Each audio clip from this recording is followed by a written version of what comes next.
이 시간 수요예배를 통해서 하나님께서 우리에게 주신 말씀은 히브리서 4장 15절에서 16절까지의 말씀입니다.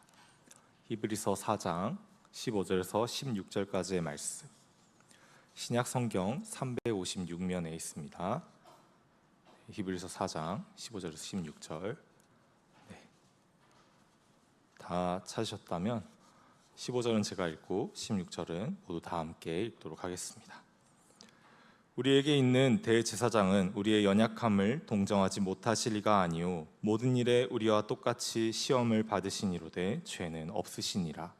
그러므로 우리는 긍휼하심을 받고 때를 따라 돕는 은혜를 얻기 위하여 은혜의 보좌 앞에 담대히 나아갈 것이니라. 아멘. 이제 담임 목사님께서 나오셔서 예수 그리스도의 위격이라는 제목으로 12강 강의하시도록 하겠습니다.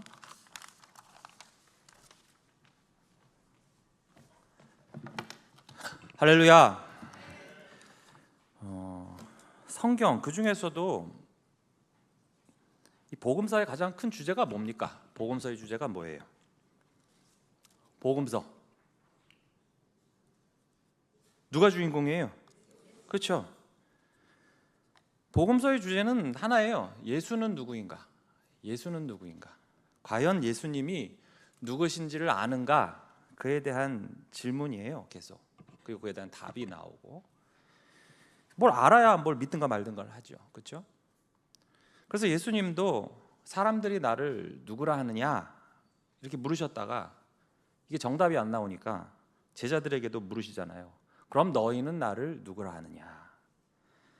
여러분도 누군가에게 나는 어떤 사람이라고 생각해?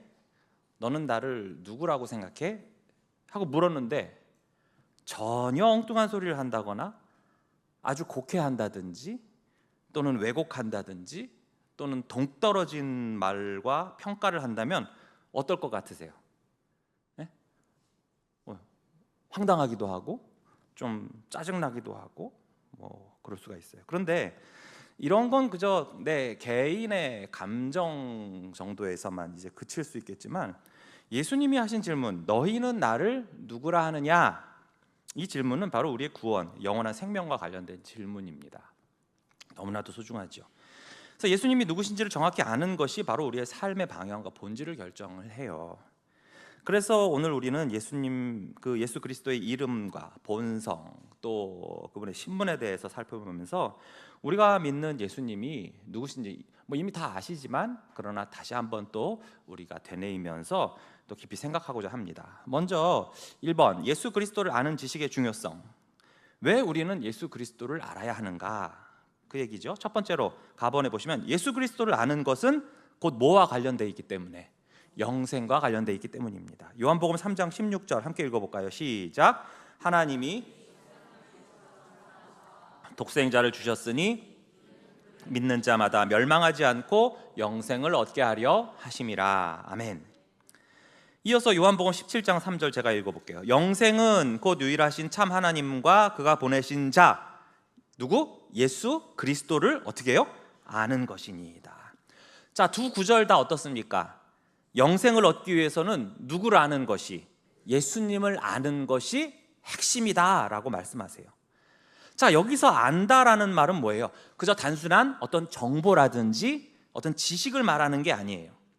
여러분 TV 보면서 나 저 연예인 나 알아, 그런 얘기들 흔히 하잖아요. 나 정치인 저 사람 나 알아. 보면 한 번도 만나서 얘기해보거나 교제해본 적도 없이 그저 단순한 몇 가지 지식, 저 사람이 뭐 취미가 뭐다, 뭐 어디 산다, 요 정도 신변 잡기 정도 아는 것 가지고서 나 저 사람 알아 라고 할 수가 없겠죠. 더욱이 상대방은 날 알아요, 몰라요? 몰라요. 나 이명웅 알아. 이명웅 나 모른다니까? 이처럼 성경에서 안다라는 것은 인격적인 교제, 체험적인 알을 말해요. 나는 과연 예수 그리스도를 단지 들은 바, 지식적으로, 그저 문자적으로 배운 정도에 머물고 있는 사람인가? 아니면 인격적으로 예수님을 만나서 내가 아는 사람인가? 내가 예수님을 안다고 장담한 만큼 예수님도 나를 아실까? 그날에 뭐라고 그랬어요? 나는 너희를 모르노라. 그렇게 하신다면 어떻겠어요? 두 번째, 예수 그리스도를 아는 것은 바로 신앙생활의 우선순위, 더 정확히는 최우선순위이기 때문에 그래요. 베드로후서 1장 2절에서 3절 이렇게 말씀합니다. 하나님과 우리 주 예수를 알므로 은혜와 평강이 너희에게 더욱 많을지어다.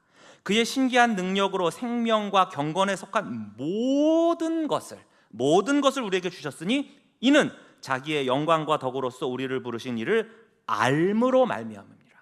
예수 그리스도를 알므로 모든 것을 우리가 받을 수가 있고 또 그것을 주셨다는 거예요. 자, 바울은 빌립보서 3장 8절에서 이렇게 말합니다.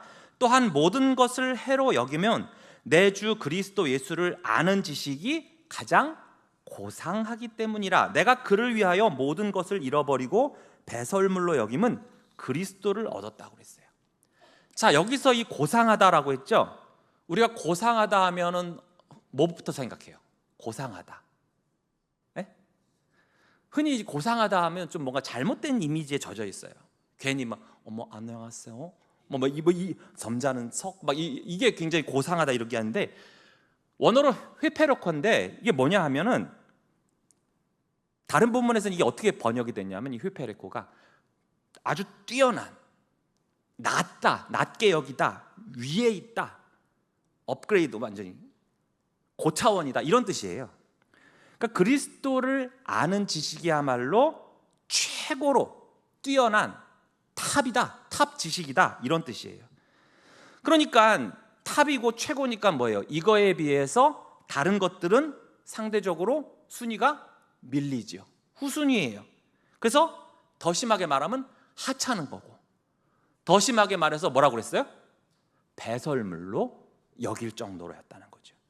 그러니까 우리가 무엇을 알든지 어디에 있든지 바로 예수님을 아는 것이 최고의 지식이요 최고의 가치임을 알아야 됩니다. 그러니까 우리가 예배를 통해서 많은 은혜를 경험하기도 하고 또 상한 마음이 위로를 받기도 하고 또 그 안에서 뭐 새로운 힘을 공급받았다 이런 고백들을 종종 해요. 그런데 적지 않은 성도들이 그게 하루 이틀이 지나면 또 비슷한 고민을 하고 또 고통 속에서 또 예배를 찾아요. 그래서 마치 무슨 건강 보조제 마냥 그냥 예배를 자주 많이만 하면은 장땡인 줄 알아. 진짜 예배를 통한 치유와 위로는 그리스도를 더욱 깊이 아는 지식 안에서 열매가 맺어져야 됩니다. 그냥 주구장창 몇 번씩 그 자리에 앉아만 있다고 그저 수동적인 자세로 마치 무슨 시간 때우기 식으로 갈 데 없어서 앉아있는 식으로 있게 된다면 그 순간에는 어떤 감정적인 위로는 받을지 몰라도 이것이 절대 지속이 될 수가 없습니다. 예수님의 성품, 그분의 행적, 그리스도의 주인 되심, 또한 영적으로, 지적으로, 의지적으로, 능동적으로 그분을 인정하고 알고 받아들이는 것. 그게 뭐예요? 결국에 전인격적이잖아요. 그때 비로소 우리는 고난을 딛고 일어설 수 있는 역전의 신앙을 소유하게 되는 것입니다. 그동안 얼마나 많은 예배와 또 기도를 드렸어요. 그런데도 맨날 그냥 어떤 조그만 문제만 생기면 번번이 넘어지고 자빠지고 실족하고 뒤집어지고 시험 들고. 왜 그래요? 예배라는 의식하고 예수님을 아는 것하고 별개로 생각해서 기인한 거예요. 세 번째로, 우리는 예수 그리스도를 아는 지식에서 자라가야 하기 때문입니다. 베드로후서 3장 18절에 보시면 오직 우리 주 곧 구주 예수 그리스도의 은혜와 그를 아는 지식에서 자라가라. 영광이 이제와 영원한 날까지 그에게 있을지어다 라고 했습니다. 여러분, 구원은 완성이기도 하지만 또한 구원은 출발이기도 해요.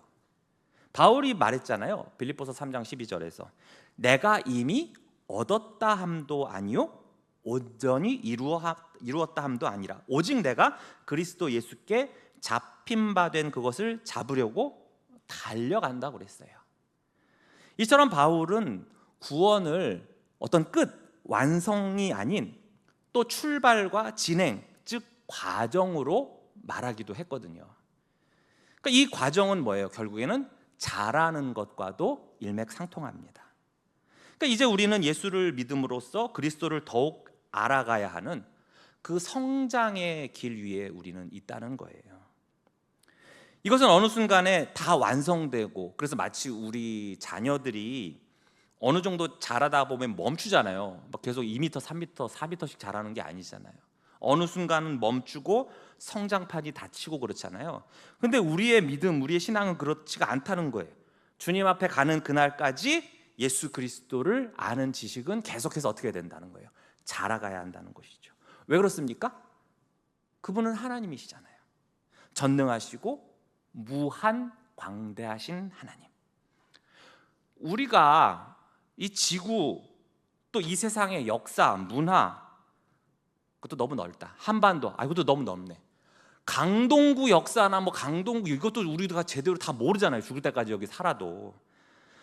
평생 그걸 어떻게 알아? 그런데 온 천지 만물을 지으신 하나님을 우리가 어떻게 다 알겠어요? 그렇죠?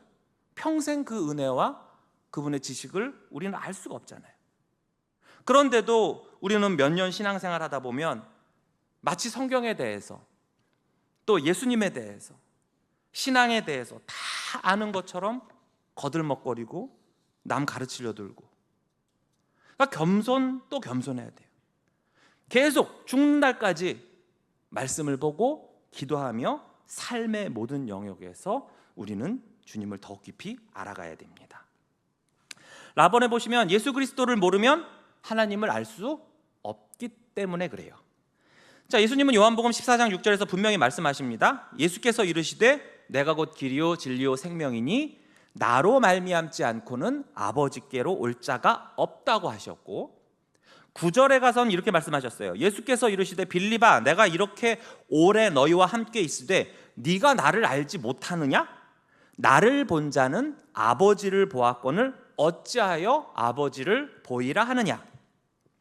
앞에 있는 6절은 바로 도마의 질문에 대한 예수님의 대답이고, 뒤에 9절은 빌립의 질문에 대한 예수님의 대답이었어요. 둘 다 뭐예요? 예수님이 곧 하나님이심을, 그래서 예수님을 안다는 것은 하나님을 아는 것이라고 말씀하십니다. 히브리서 1장 3절에서는 예수님을 하나님의 영광의 광채요 그 본체의 형상이라고 말했죠. 그러니 예수님을 모르고서 하나님을 안다고는 말할 수가 없어요. 예수 그리스도를 통해서만이 참 하나님을 알고 볼 수가 있는 것입니다. 오늘날에도 많은 사람들이 막 종교적 열심은 있어, 막 뜨거워. 그렇지만 예수님을 정확히 바르게 제대로 알지 못한 채 신앙생활을 하는 사람들도 많아요. 헛된 신앙이죠. 마치 빌립보 가이사랴에서 사람들이 한 말처럼 말이에요. 예수님에 대해서 말한 것처럼.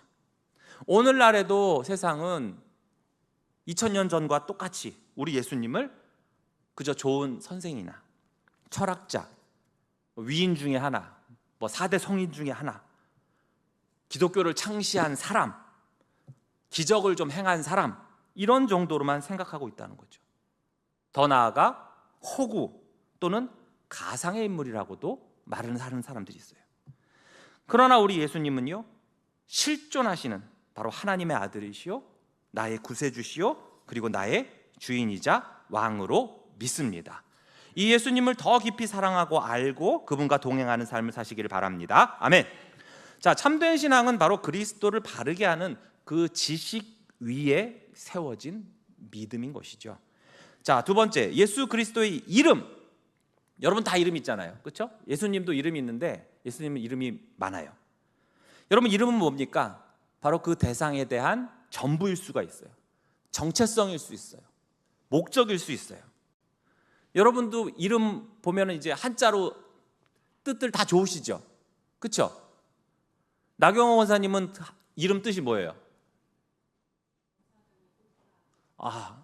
경사났네, 꽃폈네, 이제 그런 경사경. 조은혜 집사님은 뭐예요? 은혜와 사랑. 그래요. 자, 그렇게 지었다는 것은 어떻게 하라는 소리예요? 그렇게 살라는 거죠. 그래서 은혜와 사랑을 어떻게 베풀고 받고 살고 있습니까? 왜 본인이 안 하는데 옆에서? 저는 어때요? 저는 동력동의 공훈이에요. 그래서 이 강동구에 와서 공을 세우고 있어요. 그래서 이름대로 살고 있어요. 그러니까 이름은 바로 그 대상, 그리고 그 목적, 정체성, 존재를 말해요. 그렇다면 예수 그리스도의 이름은 뭘 말한다? 예수님 어떤 분이신지, 그분의 정체성, 그분의 존재, 그분의 목적, 그것이 다 담겨 있다는 거예요. 먼저 가번에 보시면 예수 무슨 뜻이에요? 자기 백성을 그들의 죄에서 구원할 자. 마태복음 1장 21절 볼까요? 아들을 낳으리니 이름을 예수라 하라. 이는 그가 자기 백성을 그들의 죄에서 구원할 자이심이라 하니라.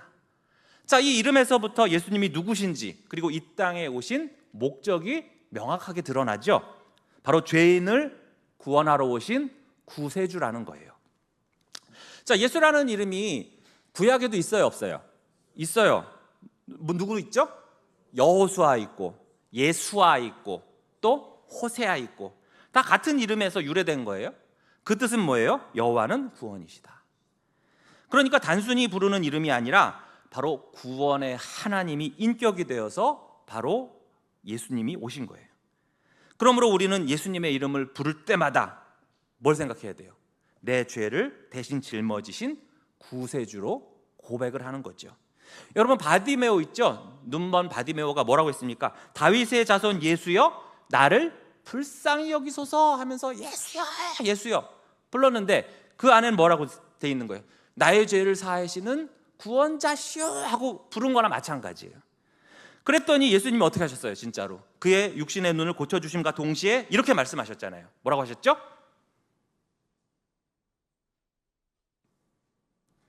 정말 몰라요? 내 믿음이 너를 구원하였다. 다윗의 자손 예수여 나를 불쌍히 여기소서라고 했는데 예수님은 자기의 이름대로 어떻게 하셨다는 거예요? 너를 구원하였다라고 말씀하셨다는 거예요. 이처럼 예수님은 육신의 병을 고치시는데 그저 거기에만 머무시는 분이 아니라 죄로부터 구원해 주시는 구세주이십니다. 두 번째, 그리스도 무슨 뜻이죠? 기름 부음 받은 자란 거예요. 요한복음 1장 41절에 보시면 그가 먼저 자기의 형제 시몬을 찾아 말하되 우리가 메시아를 만났다 하고 하면서 가로하면서 뭐라고 돼 있어요? 메시아는 번역하면 그리스도라.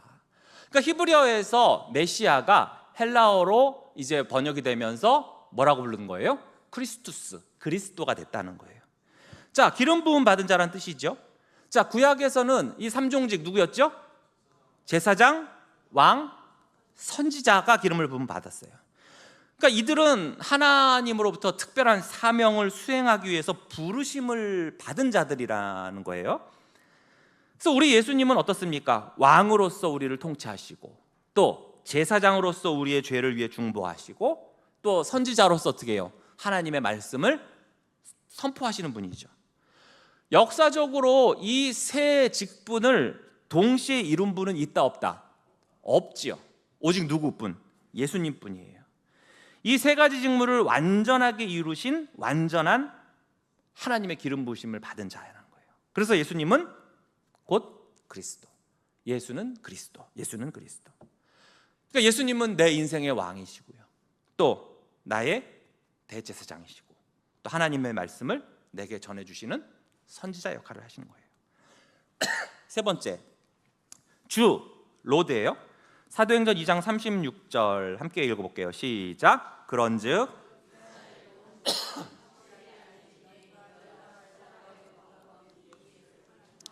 주와 그리스도가 되게 하셨느니라 하니라.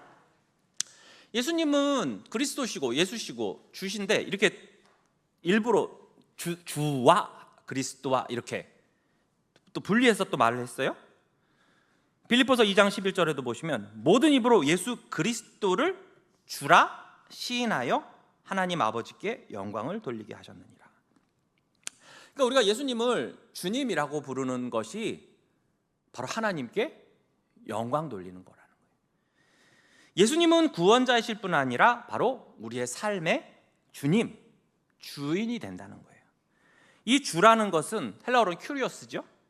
권위와 존귀함, 그리고 주인이니까 뭘 해요? 다스림, 통치를 말하는 거예요. 그래서 예수님이 나의 모든 것을 다스리시도록 그분께 나의 모든 것을 전적으로 위탁을 하고 맡겨야 되고, 또 나 자신은 어떻게 되는 거예요? 예수님이 주인이 되시면, 주님이 되시면 나는 뭐가 돼? 상대적으로 종이 되는 거죠. 종으로서 그가 원하시는 대로, 명하시는 대로 순종을 하는 거예요.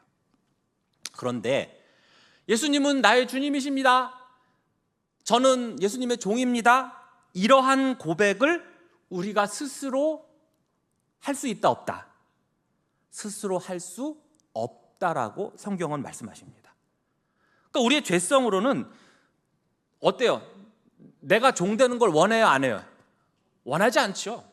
내가 왕 되길 원하고, 내가 주인 되길 원하고, 내가 중심 되길 원한단 말이에요. 그래서 아담 보세요. 아담 자기가 하나님처럼 되고 싶어 하잖아요. 그래서 고린도전서 12장 3절은 이렇게 말씀하는 겁니다. 그러므로 내가 너희에게 알리노니 하나님의 영으로 말하는 자는 누구든지 예수를 저주할 자라 하지 아니하고, 또 성령으로 아니하고는, 앞에서는 하나님의 영, 뒤에서는 성령이라고 했죠. 같은 말이에요. 성령으로 아니하고든 누구든지 예수를 주시라 할 수 없느니라. 그러니까 내 뜻으로 한다는 게 아니라 성령께서 나를 주장하셔야만 예수님을 주님이라고 부를 수 있다는 거예요. 그러니까 예수님을 주로 고백한다는 것은 앞서도 말했지만 그분이 내 삶의 주인이고, 나의 삶, 물질, 소유, 또 내가 선택하는 모든 것들, 그 모든 것을 다스리는 분이 바로 예수님이라는 것을 인정하는 고백이기 때문에, 결국 이 로드, 주님이라는 호칭은 뭐예요? 내가 예수님을 향한 그 경외와 또 내 스스로가 그 주님 앞에 복종하는 자세를 말하는 것이 바로 주인 것입니다. 네 번째, 인자, Son of Man. 자, 예수님은 자주 자신을 인자라고 부르셨어요. 인자, 사람 인자의 아들 자자죠. 그래서 사람의 아들. 자, 인자라는 표현은 바로 예수님의 겸손하심을 나타내요. 또한 고난받는 종의 모습, 인간의 몸으로 오셔서 고난받는 종의 모습을 나타내심으로 인해서 그 인간의 연약함과 또한 우리와 같은 인간이 되심으로써 동질성을 표현하기도 하는데, 또 재밌는 것은 구약에서 다니엘 7장 13절 같은 데를 보면 인자가 나오긴 하는데 거기는 어떻게 나와요? 정반대예요. 하늘의 영광을 가진 존재를 가리킬 때 인자라고 하거든요. 다니엘 7장 13절 제가 읽어볼게요. 내가 또 밤 환상 중에 보니 인자 같은 이가 하늘 구름을 타고 와서 옛적부터 항상 계신 이에게 나아가 그 앞으로 인도되었다고 했어요. 예수님은 마태복음 26장 64절에서도 이렇게 말씀하셨어요. 예수께서 이르시되 내가 말하였느니라. 그러나 내가 너희에게 이르노니 이후에 인자가 권능의 우편에 앉아 있는 것과 하늘 구름을 타고 오는 것을 너희가 보리라 라고 말씀하셨어요. 그러니까 예수님은 인자, 즉 사람의 아들, 사람의 모습으로서 우리와 같은 연약한, 또한 고난을 당하신 분이기도 하지만, 한편으로는 이 마태복음과 다니엘서에서 나왔듯이 심판의 주로서, 재림주로서 다시 오실 분이라는 그런 의미로 인자라고도 하시는 거예요. 그러니까 이 인자는 한편으로는 예수님의 그 겸손하심, 또 한편으로는 뭐예요? 예수님의 영광스러움을 같이 나타낼 수 있는 이름이라고 할 수 있는 거예요. 마번, 아까는 Son of Man이었어요. 지금은 뭐냐? Son of God, 하나님의 아들이라는 거예요. 그러니까 하나님은 예수님을 향해서 친히 이렇게 말씀하셨죠. 마태복음 3장 17절에서 예수님이 요단강에서 이제 세례 받으실 때 하늘로부터 소리가 있어 말씀하시되 이는 내 사랑하는 아들이요 내 기뻐하는 자라 하시니라. 천사도 말했어요. 누가복음 1장 35절에 천사가 대답하여 이르되 성령이 내게 임하고 지극히 높으신 이의 능력이 너를 덮으시리니 이러므로 나실 바 거룩한 이는 하나님의 아들이라 일컬어지리라.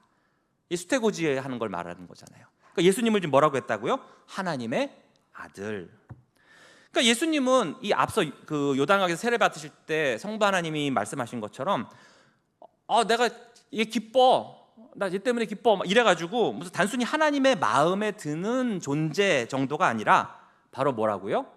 하나님의 아들로서 삼위일체 중에, 삼위 하나님 중에 제2위격으로서 하나님의 아들이시며 또한 하나님과 본체시라는 거예요. 그러니까 이 말은 본질상 하나님이라는 거죠. 성부와 완전한 사랑과 일치를 이루시는 분, 바로 예수님이에요.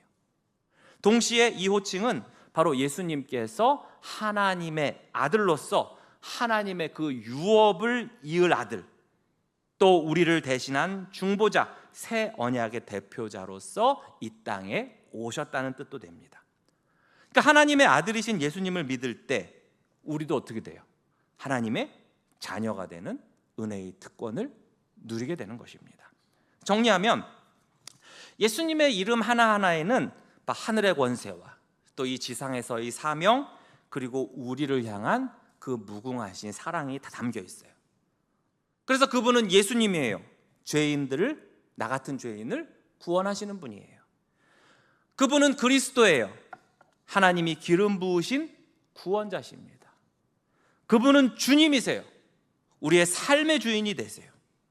그분은 인자십니다. 고난당하신 구속자이자 심판자이십니다. 그리고 그분은 하나님의 아들이십니다. 성부 하나님과 하나이신 참 하나님이십니다. 자, 예수님의 이름 다시 해볼까요? 예수, 또 그리스도, 또 주, 또 인자, 또 하나님의 아들. 3번 볼까요? 예수 그리스도의 본성. 자, 예수님은 참 하나님이요 참 사람이십니다. 예수님은 단순한 세상 사람들이 보는 어떤 도덕 교사라든지 어떤 종교 창시자가 아니에요. 그분은 참 하나님이시며 참 인간이십니다. 그러니까 우리의 믿음은 바로 이 두 본성을 온전히 인정하고 고백하는 데서부터 시작이 돼야 돼요. 그래서 먼저 가번에 보시면 예수 그리스도의 신성, 이 말은 뭐예요? 예수님은 참 하나님이시다라는 뜻입니다. 자, 웨스트민스터 신앙고백에 보면 두 가지 전적으로 완전하며 구별이 있는 본성, 즉 신성과 인성이 분리되지 않고 한 인격체 안에서 연합이 되었지만 그렇다고 해서 변화한다든지 막 섞인다든지 혼동되지는 않았다라고 정의를 합니다. 자, 예수님의 신성의 정의를 볼까요? 자, 예수님은 태초부터 계신 하나님의 아들로서 참 하나님이시며 신적 본성을 가지셨어요. 신성을 가지셨어요. 자, 요한복음 1장 1절에 보시면 태초에 말씀이 계시니라. 이 말씀이 하나님과 함께 계셨으니 이 말씀은 곧 하나님이시라. 자, 이 말씀이 누굴 가리키는 거예요? 예수 그리스도를 가리키는 거죠. 자, 그러니까 그분은 하나님과 동등하시며 본질적으로 하나님이시라는 것입니다. 로마서 9장 5절 볼까요? 조상들도 그들의 것이요 육신으로 하면 그리스도가 그들에게서 나셨으니 그는 만물 위에 계셔서 세세의 찬양을 받으실 누구시다? 하나님입니다. 예수님 하나님이시라. 자, 예수님이 신성을 가지고 계시다는 증거, 우선은 예수님 본인이 그렇게 말을 했어요. 자신이 하나님이라고. 요한복음 10장 30절 볼까요? 나와 아버지는 하나이니라 하신대. 예수님이 그렇게 먼저 말씀하셨죠. 다른 이들도, 또 성경 기자들도 예수님을 하나님으로 고백합니다. 구약의 이사야 선지자가 한 말을 볼까요? 이사야 9장 6절에 보시면 이는 한 아기가 우리에게 낳고 한 아들을 우리에게 주신 바 되었는데 그의 어깨에는 정사를 메었고 그의 이름은 기묘자라 모사라 전능하신 하나님이래요. 하나님이래. 전능하신 하나님. 그 아기가 영존하시는 아버지라 평강의 왕이라 할 것입니다. 그러면서 예수님은 어떻게 하셨어요? 오직 하나님만이 하실 수 있는 일들을 행하셨어요. 그래서 죽은 자를 살리시고 죄를 용서하시고 성령을 보내시고 그리고 지금도 만물을 붙들고 계신다는 거예요. 예수 그리스도가 하나님이시라는 성경적 증거는 무엇인가? 자, 구약 성경에 보시면 예수님에 대한 예언이 한 300여 개 이상이 있어요. 그런데 그 예언 모두가 누구 한 사람에게만, 누구죠? 예수 그리스도 한 분을 통해서 어떻게 해요? 남김없이 성취가 돼요. 그리고 예수님의 기적들, 또한 예수님의 부활하심 등등 이 성경의 기록들이 바로 예수님이 하나님이심을 증거하는 것입니다. 그렇다면 예수님은 왜 이 신성이 필요하십니까? 이 말은 왜 예수님은 하나님이셔야만 합니까? 라는 뜻이에요. 첫 번째, 효력 있는 완전한 제사를 드리기 위함입니다. 여러분, 죄 많은 인간은 완전한 희생 제물이 될 수 있어요, 없어요? 없죠. 그리고 이러한 인간이 드리는 제사 또한 하나님을 만족시킬 수 있다, 없다? 없어요. 하나님이신 예수님만이 완전하고도 영원한 희생 제물이 될 수가 있으시기 때문에 그래요. 두 번째, 율법의 완전한 순종을 이루시기 위해서입니다. 여러분, 죄인인 우리는 하나님의 율법을 온전히 지킬 수가 있어요, 없어요? 없죠. 왜 그렇습니까? 전적으로 타락했고 전적으로 부패했기 때문에 전적으로 무능력한 존재가 되었기 때문에 그래요. 그러나 예수님은 하나님이시기 때문에 율법을 온전하게 완전하게 순종하실 수가 있고, 그렇게 순종하신 그 의를 우리에게 어떻게 하셨어요? 전가해 주셨다는 거예요. 세 번째, 죄가 없으신 분이어야 하기 때문에 그래요. 즉 거룩하셔야 되기 때문입니다. 죄 있는 인간은 죄인을 대신할 수 없어요. 그렇죠? 내가 죄인인데 내가 누굴 대신해? 그러나 예수님은 어떠시죠? 거룩하고 흠없으신 하나님이시기에 우리의 죄를 대신할 수 있는 유일한 분이라는 거예요. 네 번째, 구속의 효과적인 적용을 위해서입니다. 이 배경음악이 이렇게 은혜롭게 퍼지니까 얼마나 은혜로운지 몰라. 자, 이 구속의 효과적인 음악이 나오고 있어요. 자, 부활을 하시고 성령을 보내시는 일을 인간이 할 수 있다, 없다? 없죠. 우리가 어떻게 성령을 보낼 수가 있어요? 성령께서 그 구속의 그 은혜를 적용을 하시는데, 그렇죠? 보증을 하시고 적용을 하시는데 우리 인간은 할 수가 없어요. 그러나 하나님이신 예수님은 그 일을 하실 수가 있고 지금도 우리 가운데서 역사하신다는 것입니다. 자, 그럼 지금까지는 이제 예수님은 왜 신성이 있으셔야 되는가? 그랬다면 이제 다음은 예수 그리스도의 인성, 즉 예수님은 왜 사람이셔야 하는가? 그거예요. 자, 예수님은 신성을 가지신 완전한 하나님이심과 동시에 완전한 진짜 인간이시죠. 그분은 인격을 가진 존재로서 육체와 이성적인 영혼을 가지셨어요. 그래서 인성의 증거들이 있어요. 자, 예수님은 아까 예수님 본인이 나는 하나님이다라고 하셨지만 또 예수님 자신이 또 자신을 사람이라고 하셨단 말이에요. 요한복음 8장 40절에 보시면 지금 하나님께 들은 진리를 너희에게 말한 사람인 나를 죽이려 하는도다. 말한 사람인 나를 니네들은 죽이려고 그래? 아브라함은 이렇게 하지 아니하였느니라. 예수님 본인이 스스로를 사람이라고도 말하셨고 다른 이들도 예수님을 사람이라고 말했어요.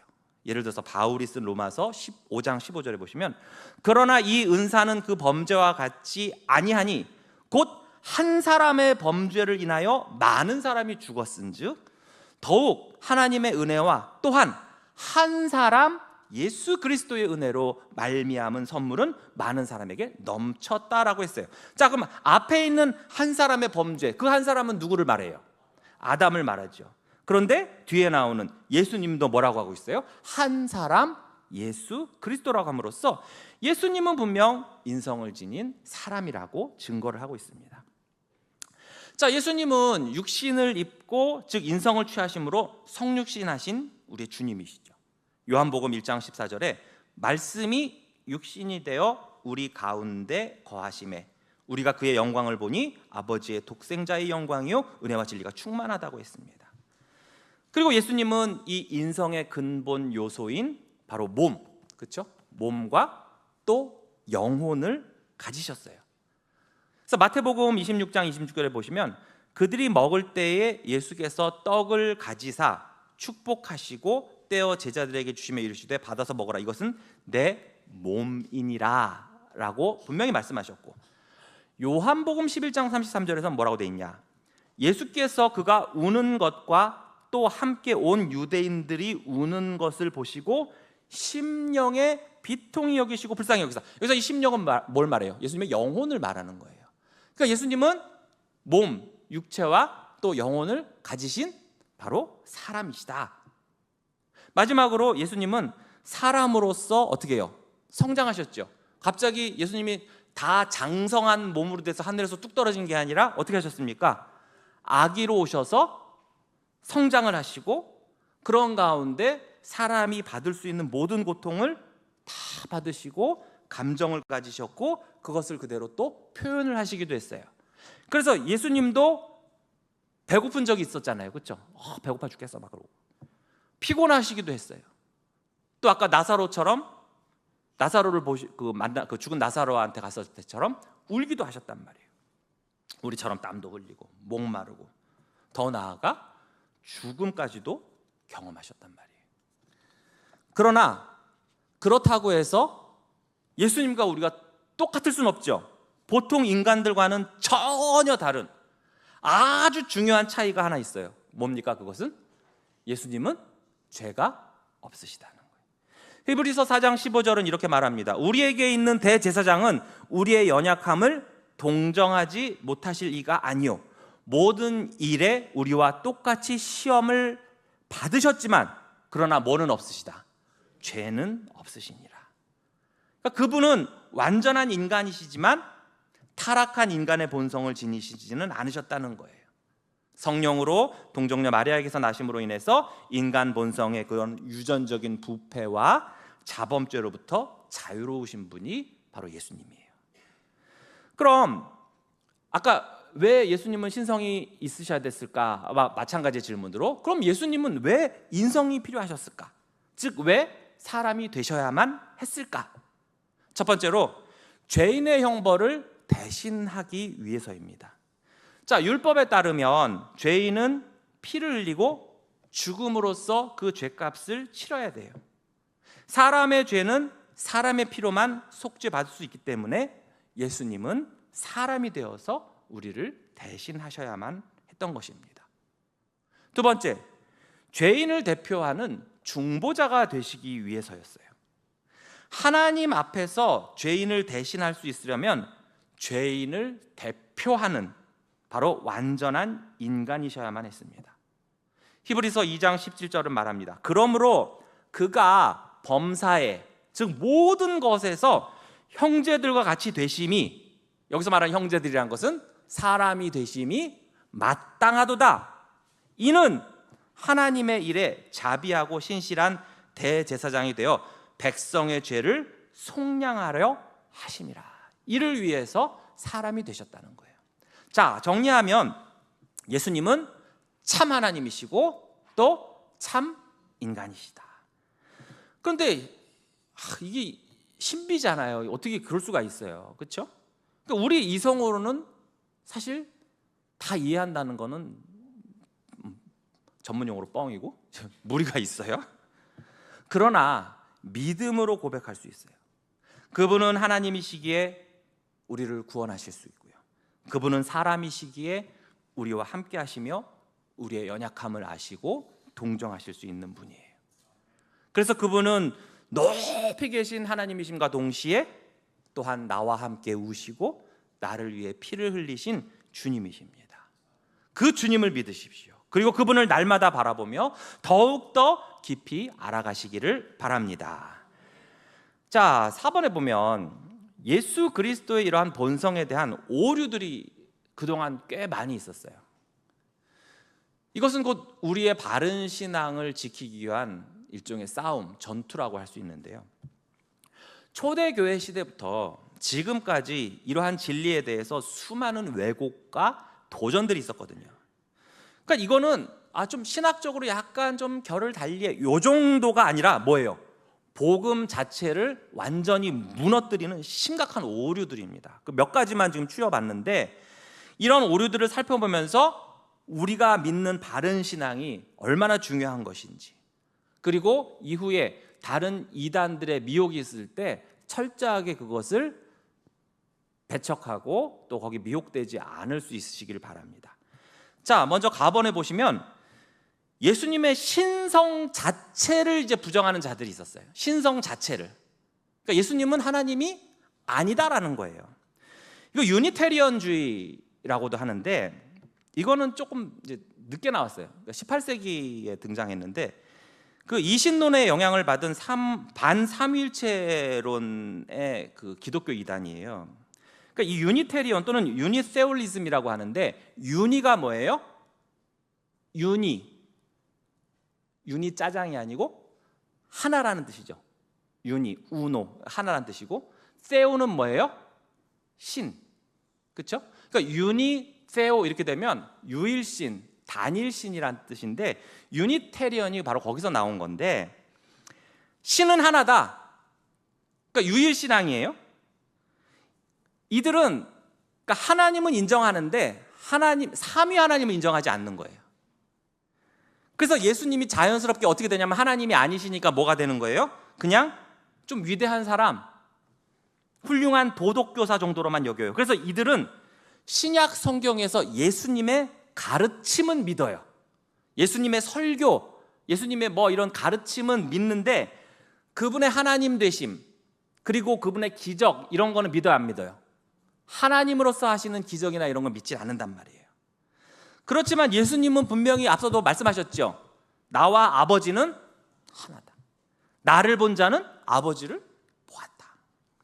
그러니까 예수님의 신성을 부정하게 되면 어떻게 돼요? 결국에는 십자가의 능력도, 부활의 능력도, 구원의 확신도 무너지는 거예요. 자, 아까는 예수님의 신성을 부정하는 자들이었다고 했다면, 나번에 보시면 예수님의 인성을 부정하는 자들이에요. 여러분, 가연설, 도세티즘 들어보셨습니까? 가연설?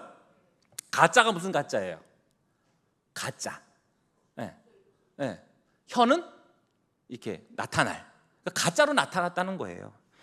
이 도세티즘, 이게 뭐냐 하면, 뭐뭐인 것 같아, 뭐뭐인 듯해라는 헬라어 도케인에서 나온 말인데, 그리스도가, 예수님이 이 땅에 계셨을 때 그는 그저 유령 같은 존재였다는 거예요. 실제로는 육체를 입지 않았다. 마치 환상과도 같다. 그렇게 주장하는 이단 종파예요. 그러니까 이들은 예수님이 실제로 인간이 되신 것이 아니고 겉모습으로만, 겉모습으로만 그렇게 현현한 것처럼 보여졌다라고 주장을 해요. 즉 예수님의 몸은 마치 환상과 같고, 그래서 환상이니까 고통을 당해, 안 당해? 안 당하죠. 여러분 지나가다 요즘 막 과학 발달해가지고 보면 막 홀로그램 같은 거 아세요? 막 이렇게 막 천장에다 비춰 레이저 같은 거 쇼하고 막 그러잖아요. 거기 뭐 찌르면 걔네가 아파요? 아니잖아요. 그러니까 이런 환상이 죽음을 경험해요, 안 해요? 안 하죠. 그런데 성경은 분명히 말씀하시잖아요. 말씀이 뭐가 되었다고? 육신이 되었다고.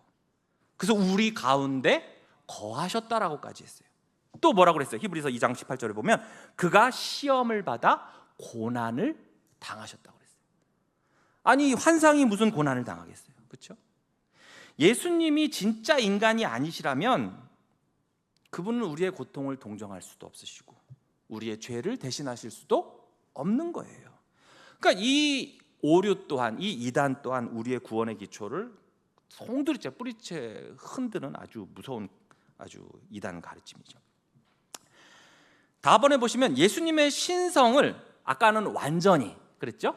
이번엔 부분적으로는 인정하고 부분적으로는 부정하는 자들이에요. 아리우스주의자들인데, 아리우스는 들어보셨죠? 그렇죠? 예. 그러니까 예수님이 신성의 일부는 가지고 있는데 그렇다고 인해서 하나님과 동등한 것이 아니라 하나님이 지은 피조물 중에선 제일 으뜸이라는 거예요. 그러니까 천사 같은 경우에도 어느 정도 신성이 있잖아요, 그렇죠? 막 우리 인간하고는 다른. 근데 예수님은 바로 그 천사보다도 더 우월할 정도, 하지만 예수님도 피조물일 뿐이다라고 주장을 하는 거예요. 그러니까 창조주로서 삼위 하나님으로 인정을 안 하죠. 이 예수님의 완전한 신성, 예수님의 완전한 하나님 되심을 부인하는 것은 어떻게 보면 앞서 그 신성을 부정한다는 그 맥락에서는 유니테리언하고도 조금 비슷할 수 있는데, 자 보세요. 이 아리우스주의는 초대교회 때 이단이잖아요. 그리고 아까 그 유니테리언은 언제였다고 그랬어요? 18세기 정도에 나온 이단이라고 그랬잖아요. 그러니까 해 아래 새 것이 없다고 이단들도 어때요? 계속 돌아요. 여튼 이 아리우스의 주장은 예수님은 하나님께서 창조하신 탁월한 첫 번째 피조물이라는 거예요. 그래서 예수님의 신성을 완전히 부정하는 건 아닌데 그렇다고 해서 그분을 하나님으로 인정하지도 않아요. 하나님과 동등하지 않은 그저 2등, 열등한 존재로 여기는 것이 바로 이 아리우스주의자들이에요. 하지만 사도 바울은 이렇게 말했습니다. 골로새서 1장 15절 16절에 보시면 그는 보이지 아니하는 하나님의 형상이요 모든 피조물보다 먼저 나신 이시니 만물이 그에게서 창조되되. 그러니까 만물이 그에게서 창조되었다는 것은 예수님이 누구시라는 거예요? 창조주라는 거잖아요. 그렇죠? 창조주예요. 여러분, 창조주가 피조물일 수 있나요? 안 되죠. 그 말은 피조물이 창조주가 될 수 있어요? 안 되잖아요. 그러니까 만물이 그에게서 창조되었다라는 것은 예수님은 하나님이시요 창조주라는 뜻이에요. 그런데 아리우스주의자들은 어떻게 했다는 거예요? 예수님을 피조물이라고 했다는 거예요. 하늘과 땅에서 보이는 것들과 보이지 않는 것들과 혹은 왕권들이나 주권들이나 통치자들이나 권세들이나 만물이 다 그로 말미암고 예수님으로부터 창조가 되었고 그를 위하여 창조되었다라고 했어요. 그러니까 이 아리우스주의자들 주장처럼 예수님은 창조된 존재가 아닌 누구시다? 창조주 하나님이시다. 그래서 이 아리우스주의는 오늘날 누구에게서 나타날 수 있을까? 어느 이단에서? 여호와 증인에게서 반복이 되고 있는 거예요. 그러니까 예수님을 창조주로 믿지 않으면 우리의 구원도 말짱 꽝이에요. 라번, 예수님의 인성을 또 이번엔 부분적으로 얘들 계속 얘기죠. 신성을 완전히, 인성을 완전히, 신성을 부분적으로, 인성을 부분적으로. 이번에는 인성을 부분적으로 인정하는 자들, 아폴리나리우스주의라고 하는데 이 사람은 그 라오디게아 있잖아요. 요한계시록에 나오는 그 라오디게아 지역에 그 아폴리나리스라는 사람이 있었는데 예수님께 육체는 있어요. 육체는 있는데 인간의 마음, 인간의 정신, 인간의 영혼은 없다고 그런 거예요. 이해 가세요? 겉으로 보면 살 있고 뼈 있고 막 이렇게 핏줄 있고 껍데기는 인간이야. 그런데 그 마음에 아까 인성은 뭐가 있어야 된다고 그랬어요? 몸과 영혼이 있어야 된다고 그랬잖아요. 그렇죠? 그런데 이 아폴리나리스는 뭐라고 그랬냐? 예수님이 육체는 있을지 모르겠지만 그 안에 사람의 영혼, 사람의 정신, 마음은 없다는 거예요. 그럼 거기에 뭐가 있냐? 예수님은 인간의 몸만 입으셨고 그 마음은, 그 영혼은 로고스, 즉 신성이 대신했다고 보는 거예요. 그럼 이렇게 되면 예수님이 진정한 사람이 돼요, 안 돼요? 안 되죠.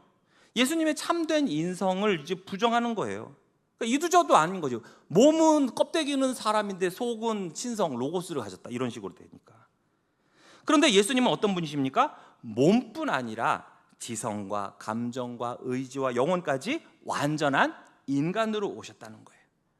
그러니까 예수님이 우리와 같은 사람으로 오시지 않았다면 우리의 죄와 약함을 온전히 짊어지실 수도 없고 대표하실 수도 없다는 것입니다.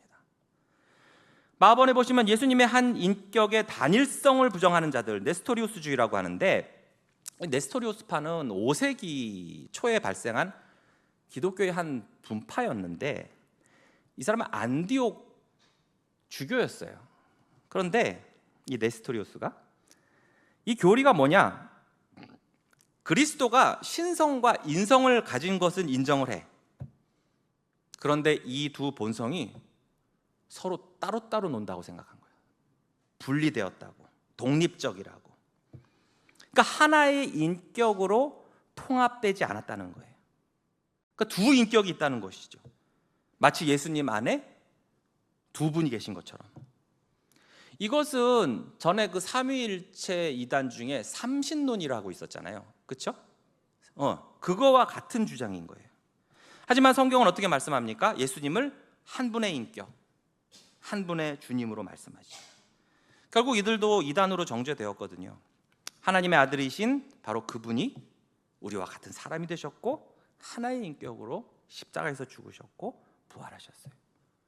두 인격으로 나눈다면 구원도 분리되고 은혜도 분리되는 거예요. 이제 하다가 이제 바번에 보시면 예수님의 두 본성이 뒤섞여서 제3의 새로운 본성을 이제 가졌다고 주장하는 유티케스주의자들이 있어요. 이것도 이제 5세기 정도 콘스탄티노플에서 그 수도사인 유티케스가 주장한 이제 기독교 이제 기독론의 이단인데, 예수님 안에 예수님이 신성과 인성이 있는 것은 인정을 해요. 그런데 이것이 섞여가지고 제3의 다른 본성이 되었다고 주장하는 거예요.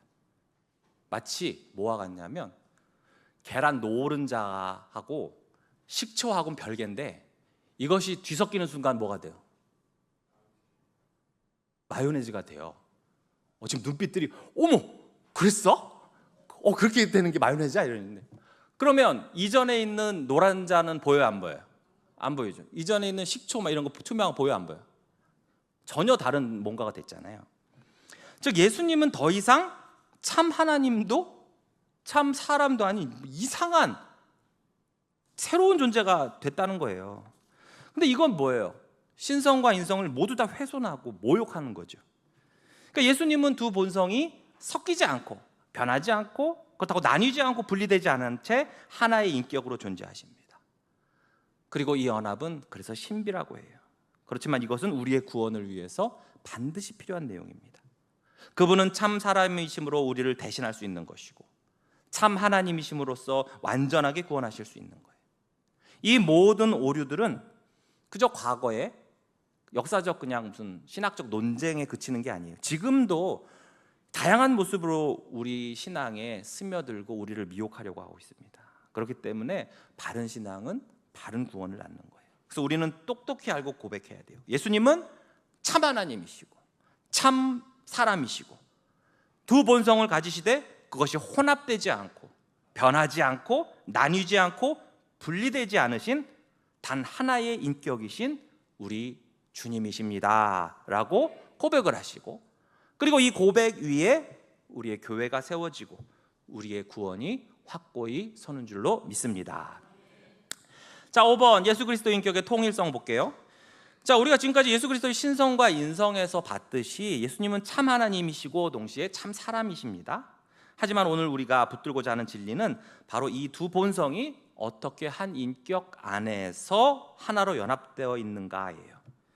자, 1번에 예수님은 참 하나님이시며 참 사람이십니다. 예수님의 신성과 인성은 각각 완전하죠.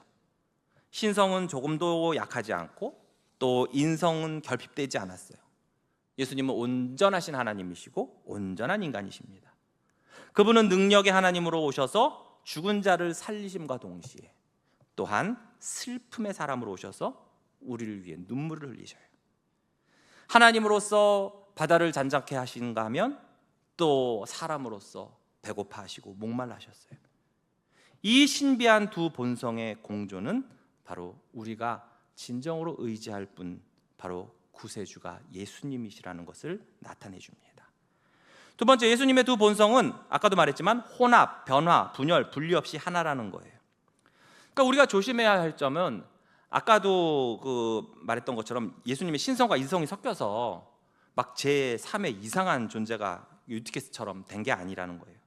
두 본성은 구별은 되지만 그러나 혼합되지 않고 변화하지 않고 분열되지 않고 분리되지 않은 채 하나의 인격 안에서 완전히 연합이 되었어요. 그리고 이것을 위격적 연합이라고 부릅니다. 즉 두 본성이 person, 하나의 인격 안에 연합되었다는 거예요. 그렇기 때문에 예수님은 두 인격이 아니에요.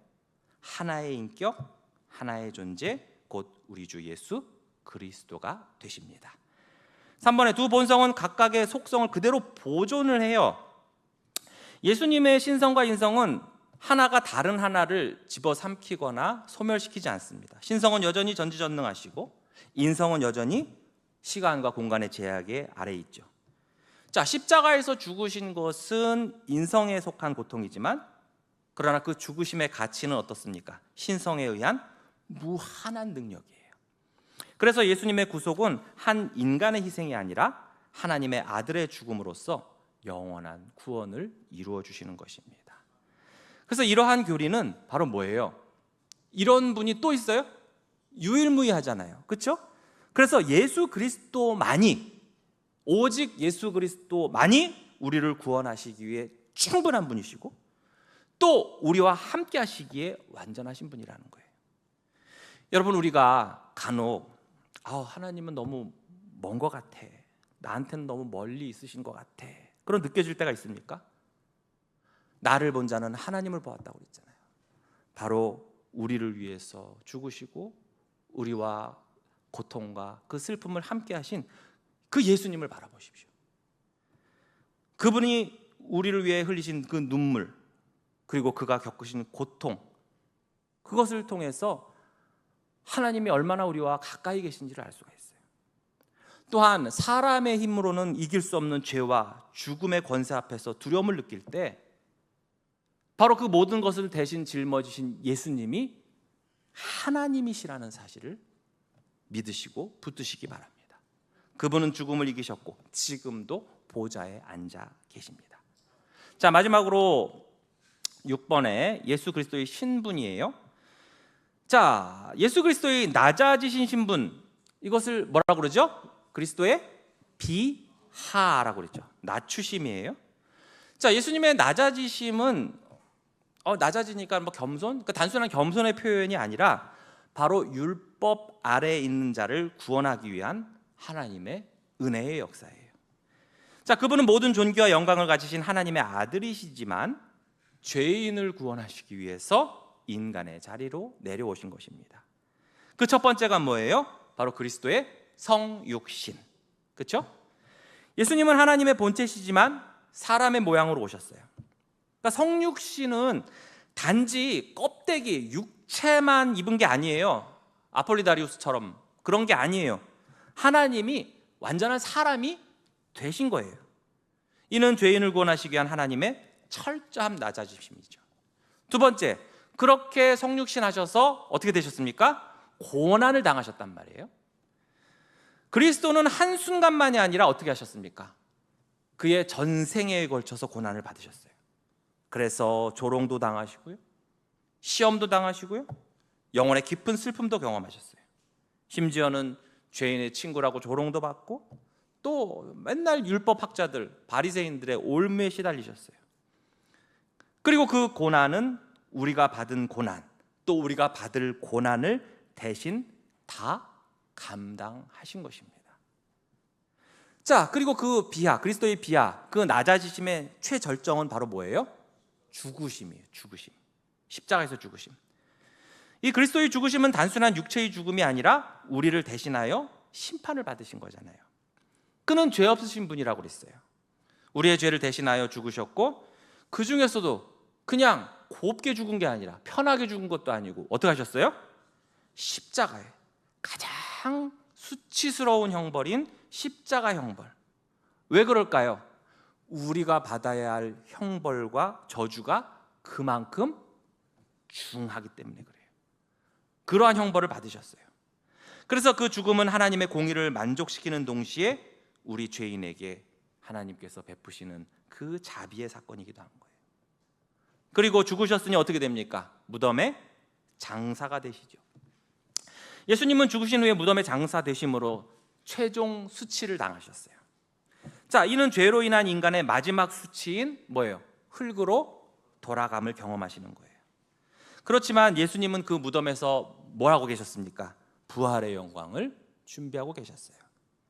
자, 그럼 이제 비하가 있으니까 반대로 뭐가 있습니까? 승귀, 높아져서 귀하게 되시는 승귀가 있죠. 예수님의 낮아지심, 여러분 그래프를 보면 이렇게 낮아지고 이렇게 골짜기를 보면요, 이렇게 골짜기를 듣고 이렇게 산마루로 올라가죠. 그럼 이 낮아짐의 제일 끝에 맨 바닥은 이쪽에서 보면은 낮아짐이지만 이쪽에서 보면 뭐가 됩니까? 높아짐의 시작이 되는 거예요. 그래서 그리스도의 비하는 곧 뭐의 시작이다? 그리스도의 승귀, 높아짐의 시작이기도 하는 거예요. 자, 하나님은 그를 다시 일으키시고 만물 위에 높이셨죠. 그래서 예수 그리스도의 높아지신 분, 바로 첫 번째 그리스도의 부활, 죽음을 이기신 생명의 주가 되셨어요. 예수님은 예언하신 대로 죽음에서 다시 살아나셨고 죽음의 권세를 이기셨습니다. 그리고 그의 부활은 우리도 부활할 것이라는, 영생할 것이라는 소망의 근거가 되셨어요. 그리고 이 부활은 바로 기독교 복음의 핵심이며 우리 믿음의 토대예요.